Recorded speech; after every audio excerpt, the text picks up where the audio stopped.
Christopher Nolan की Inception एक masterpiece है और वहीं सुकुमार की पुष्पा एक थर्ड क्लास, चीप, वल्गर और इवन कुछ लोग कहेंगे ये एक मजदूरों की मूवी है। वैसे तो इस बात की कोई सेंस नहीं बनती, but in this video I try to explain कि लोगों को ऐसा क्यों लगता है और वीडियो के एंड तक हो सकता है आपका पूरा परसेप्शन ही बदल जाए सिनेमा को लेकर। वेल, शुरू से शुरू करते हैं। दोनों ही फिल्में बहुत ही वेल मेड और एंटरटेनिंग है, बट यहाँ मैं उन रीजंस की बात करना चाहूंगा जिनकी वजह से लोग मास सिनेमा को इतना हार्शली जज करते हैं। वेल, ये बहुत ही कॉमन सेंस वाली बात है कि लोगों का टेस्ट अलग होता है, उनके जो डेफिनेशन है सिनेमा को लेके वो बिल्कुल डिफरेंट होती है। तो जो लोग खुद को सिनेफाइल बोलते हैं, जो लोग खुद को मूवी गोअर्स बोलते हैं, जो लोग खुद को मूवीज लवर बोलते हैं, जो लोग एंथुसियास्टिक हैं सिनेमा को लेकर, उनके लिए 3 या 4 चीजें हैं जो मैटर करती हैं, जिसके बेसिस पे वो सिनेमा को सिनेमा कहते हैं। और ये चीजें बहुत ही कॉमनली यूज्ड टर्म्स हैं, जैसे कि layered writing, realism, subtle acting, visual story telling और हाँ, ऑब्वियसली डायरेक्टर का पर्सनल व्यू जो वो अपने आर्ट के थ्रू बताने की कोशिश करता है। या किसी भी मास मूवी में लेयर्ड राइटिंग नहीं होती,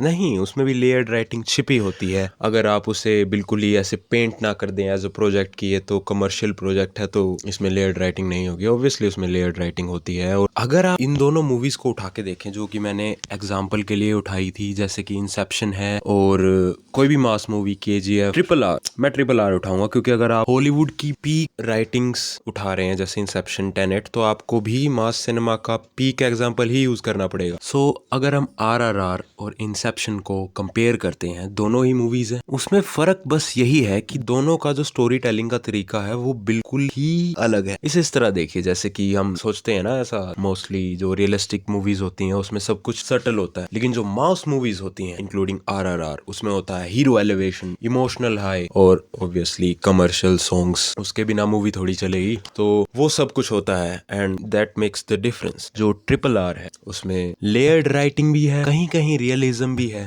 एक्शन सीक्वेंस को मैं अवॉइड कर रहा हूँ, सॉन्ग्स की बात ना करें तो ही अच्छा है। सॉन्ग्स अच्छे थे, मैंने भी इंजॉय किया था उन्हें, लेकिन मैं तो नहीं मानता इस सब में। बट कुछ लोग करते हैं ना ऐसा कि मास सिनेमा इज डिफरेंट एंड वो सब, मेरे लिए सब एक, बोथ आर गुड मूवीज। और सिनेमा तो सिनेमा होता है, यहाँ अलग तरह का बनता है, वहाँ अलग तरह का बनता है, आर्टिस्ट का विजन होता है, जो लोग इंजॉय करते हैं वही बनाता है आर्टिस्ट। इवन आप उन मूवीज को देखोगे तो उसकी भी एक ऑडियंस है, उसकी भी एक ऑडियंस है। तो हाँ, इंसेप्शन में layered writing, realism, visual story telling और उसके डायरेक्टर का व्यू था। सिमिलरली ट्रिपल आर में भी लेयर्ड राइटिंग, इस चीज में कोई दो राय नहीं है कि हर कैरेक्टर में कितनी डेप्थ थी, ऑब्वियस सी बात है। And subtle acting, Ram Charan, NTR और इवन जो साइड कैरेक्टर्स थे उनकी एक्टिंग भी सटल थी इन अ वे। अगर हम एक्शन सीक्वेंस को हटा दे तो रियलिज्म है उस मूवी में, विजुअल स्टोरी टेलिंग है भाई, बिल्कुल है। विजुअल स्टोरी टेलिंग, इसे एक्सप्लेन करना थोड़ा मुश्किल है, बट अगर आप उस मूवी को ध्यान से देखेंगे तो उसमें भी उतना, उससे ज्यादा ही स्टोरी टेलिंग है जो आप नॉर्मली जिसे रियलिज्म आप समझते हैं। आफ्टर ऑल, एक मूवी का पर्पस क्या होता है? एक मूवी का पर्पस होता है, वेल ये भी एक सब्जेक्टिव चीज है, सबके लिए अलग अलग हो सकता है।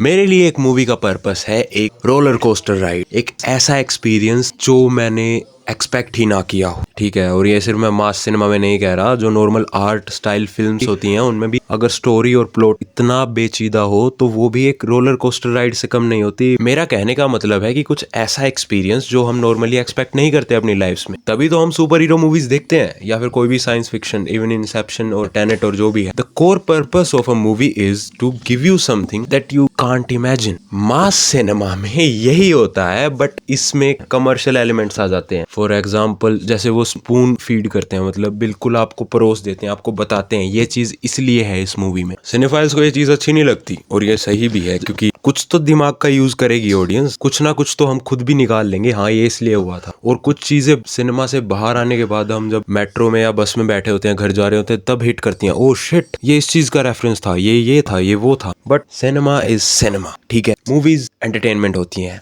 मजे के लिए होती हैं, they are for a fun ride, don't take it too seriously. और इतना डिटेल्स में जाने की कोई जरूरत नहीं है, ये इसलिए वो इसलिए, चिल भाई, मूवीज हैं। हाँ, मैं भी सोच ही रहा हूँ, अगर मूवीज हैं और इन सब चीजों पर इतना गहरा विचार करने की कोई आवश्यकता नहीं है तो मैं ये वीडियो बना ही क्यों रहा हूँ। मैं ये वीडियो इसलिए बना रहा हूँ क्योंकि मैं कल जब फ्रेंड्स देख रहा था तो मेरे दिमाग में एक थॉट आया कि परसों मेरा एक फ्रेंड मुझे बता रहा था कि सिनेमा तो अंग्रेज लोग बनाते हैं, मूवीज तो हॉलीवुड की देखनी चाहिए। क्या मूवीज बनाते हैं वो, कुछ सोच भी नहीं सकते आप। उनकी एक्टिंग, उनके सेट्स, उनका VFX, उनका बजट, उनकी थिंकिंग, आप कुछ सोच ही नहीं सकते। और यहाँ पर वो KGF और पुष्पा बनाते हैं, हीरो मटकता हुआ आता है, सबको मार देता है, खत्म, कुछ हुआ ही। ये तो सिनेमा ही नहीं है, ये तो मजाक है। एंड जैसे ही वो एपिसोड खत्म हुआ, हाँ वही एपिसोड जिसमें ब्रैड पिट होता है, तो आई थॉट मुझे इस पर एक वीडियो बनानी चाहिए, क्योंकि ऐसा नहीं है कि मूवीज, सिनेमा की अथॉरिटी हॉलीवुड के पास है, इसके पास है, उसके पास है। ये चीज अब धीरे धीरे नॉर्मलाइज हो रही है। इवन अंग्रेज भी रिकॉग्नाइज कर रहे हैं हमारे सिनेमा को, हमारी स्टोरीज को। तो मैं बस इस पे बात करना चाहता था कि सिनेमा सिनेमा ही होता है,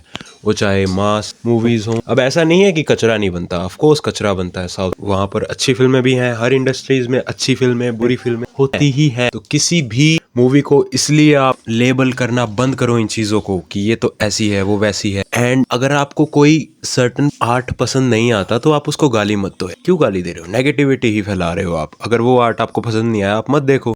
शिट यार, आप जो चाहे वो कह सकते हो, माय बैड। मैं फिर से भूल गया था कि हमें सबके ओपिनियंस रिस्पेक्ट करने चाहिए, हमें हमारा ओपिनियन दूसरों पर नहीं थोपना चाहिए। बट मेरे लिए तो सिनेमा ही रहेगा, चाहे वो इंसेप्शन हो या RRR हो या फिर कोई भी मूवी। किसी का भी आर्टिस्टिक एक्सप्रेशन लेबल नहीं किया जाना चाहिए। मुझे ऐसा लगता है कि किसी को किसी तरह की जजमेंट पास नहीं करनी चाहिए, बट लोग करते हैं। इट्स वर्ल्ड, अच्छी चीजें भी हैं, बुरी चीजें भी हैं, सच बदसूरत ही रहेगा इन दिस प्रिटी वर्ल्ड। इक्का। So that's it, over and out. मिलते हैं अगले वीडियो में। और अगर आप चाहते हैं मैं और किसी टॉपिक पर ऐसे ही फालतू की बकैती करूं तो कमेंट करना, मैं जरूर वीडियो बनाऊंगा उस पर।